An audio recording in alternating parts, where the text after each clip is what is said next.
Bună ziua, doamnelor și domnilor! Anual, 33.000 de români mor din cauza unor boli agravate de fumat. La noi în țară, 3 din 6 români fumează, iar 60% dintre fumători sunt bărbați. Vom vedea în minutele următoare ce cred cetățenii despre acest viciu și care sunt cauzele determinante. Ce părere aveți de faptul că tinerii fumează de la o vârstă din ce în ce mai fragedă?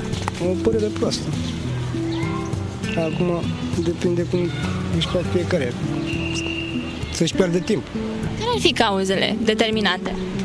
Și poate și de supărări sau, mă rog, eu știu ce supărări au fiecare. Asta e. Poate că și anturajul? Și de la anturaj. Și de la anturaj pleacă mai mult.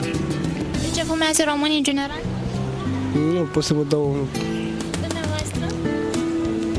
Eu fumez de la 15 ani, asta este. Acum... Ce a determinat să vă apucați la 15 ani de fumat? Tot dintr-o aventură, dintr-un anturaj, deci... Acum... Erați conștient la 15 ani de riscurile la care vă expuneți? Eram, bineînțeles. De ce nu ați renunțat la țigări? Pentru că n-am putut. Asta este... Și vă este greu? Ba da, nu este, dar ce pot să fac acum? N-am nimic de făcut. Atiza dumneavoastră, dacă o să dorească să fumeze, ce o să-i spuneți? Nu cred că o să fumez. Asta, mai mult ca sigur. De ce credeți asta? Sunt mai mult ca sigur că nu o să fumeze. O să-i spuneți dumneavoastră despre riscurile care o așteaptă? Acum, ce să faci? Mesaj pentru tineri. Să se lasă de fumat dacă pot. Cred că se ia unul după altul, ca și în familie. Dacă fumează soțul, hai stau la o bere sau la o discuție ca în familie și uite așa, hai ia și tu, hai tragi odată, hai așa, până la urmă să obișnuiesc, asta e. Așa este. Și tinerii iar la fel. Să duc cum sunt acolo, la discoteci. Și anturajul, în discoteci, în asta și... prieteniile, aniversările ăștia se cheamă unii pe la alții și asta e, să învață unii de la alții, se îndeamnă. Probabil evoluția societății. Este o evoluție sau o involuție? Este o evoluție a societății, dar nu fără partea rea a lucrurilor, ca în orice evoluție. Probabil libertinismul de la A la Z, inclusiv în educația copilului, să lași copilul mai liber, să lași copilul mai în voia sa ca să se simtă liber, atrage după sine și aceste aspecte neplăcute din păcate. După părerea dumneavoastră, tinerii a spus că libertinismul, dar cauzele la cauze și la cauzele determinate la boli nu se gândesc? Sau sunt prea tineri? E prematur să gândească, ca de altfel și noi de la vârsta de adulți până spre bătrânețe. Nu gândim la un lucru până atunci când vedem că nu-l mai avem. Și ca să premedităm, din păcate, dacă noi nu premedităm anumite chestiuni, copiii nici atât. Oricum, copiii nu au numai părți rele, au și părți bune, dar să sperăm că în timp se vor pierde aceste aspecte neplăcute printr-o mai mare mediatizarea fenomenului în sine. Anturajul cel mai important lucru. Și părinții nu au grijă de ei. Și acum a început fumatul de la școală. Și asta ce să vă spun. E foarte rău. Și eu am fumat, dar am văzut că nu mai e bine și de 10 ani zile nu mai fumez. Oricum... Ce cauze ați fumat, dacă tot ați spus că ați fost un fumător? Tot din cauza anturajului. Tot. Prima dată de plăcere și după aia a fost ceva nociv. N-am mai mers nimic. Conștientizează tinerii de riscul la care se expun fumând? Ar trebui, din păcate nu.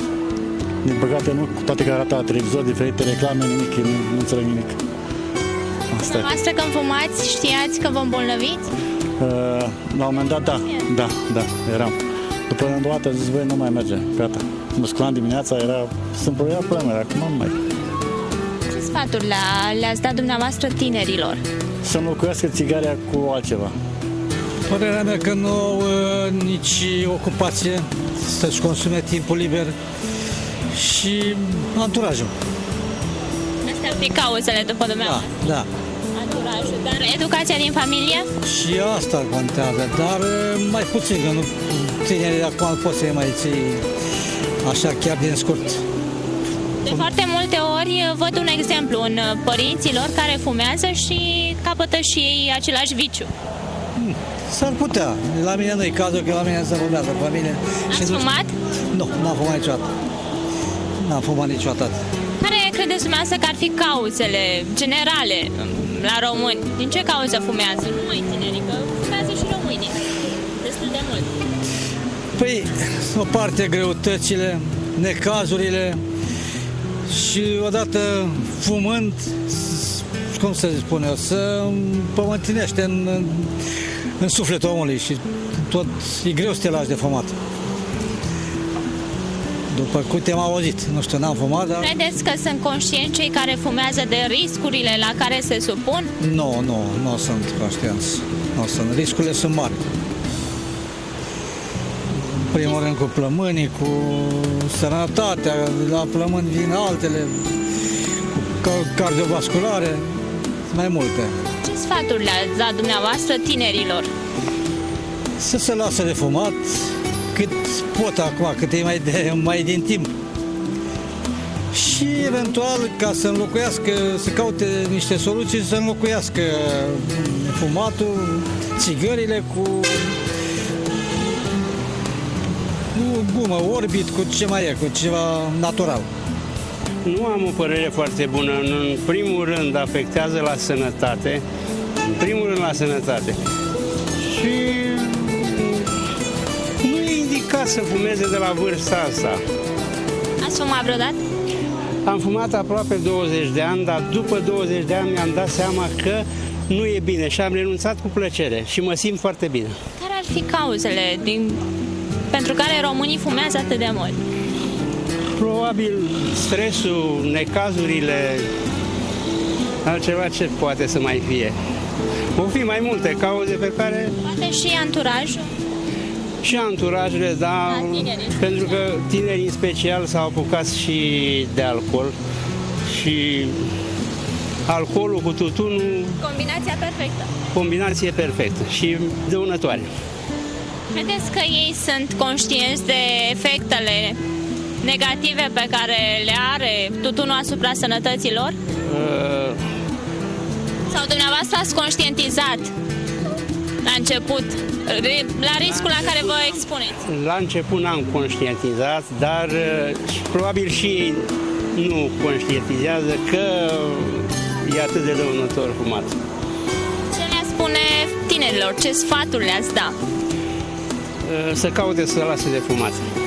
Cât mai e timp, adică cât nu devin chiar, cum să zic, dependenți acut sau cum să zice. Deci când intră, că tutunul e un drog. Când intră în corp, e foarte greu de renunța la el, sigur că da. Îi dezaprob. Ar trebui să fie educați să nu fumeze, pentru că le periclitează sănătatea. Și doamnă, cauzele. Din ce cauză se apucă de fumat? Nu știu, nu sunt supravegheați suficient de părinți, de societate. Nu se face publicitate în societate, pe media, ca să se abțină de la fumat. Nu li se spune care sunt consecințele. Mă rog, sunt mai multe cauze. Poate și educația din familie? Păi da, am zis, familia, societatea nu e suficient de implicată și să le facă de așa natură ocupație încât să uite de țigări. Credeți că sunt conștienți la riscurile la care... Conștienți că altfel nu ar fuma. Deci ar trebui să li se spună, să se facă mai multă publicitate, mai mult în presă, încât să nu mai fumeze. Ați fumat vreodată, doamnă? Nu, nici eu, nici copilul meu. Soțul s-a lăsat, soțul a fumat, el s-a lăsat. Ce le-ați spune tinerilor? Ce ar trebui să facă tinerii? Că nu este ceva necesar acest tutun. Eu n-am avut curajul să pun țigara în gură niciodată. După După cum ați văzut, majoritatea persoanelor întrebate dezaprobă faptul că tinerii fumează de la o vârstă din ce în ce mai fragedă și îndeamnă să renunțe la acest viciu. Aceasta a fost tema emisiunii de astăzi. Vă mulțumim pentru atenție. La revedere!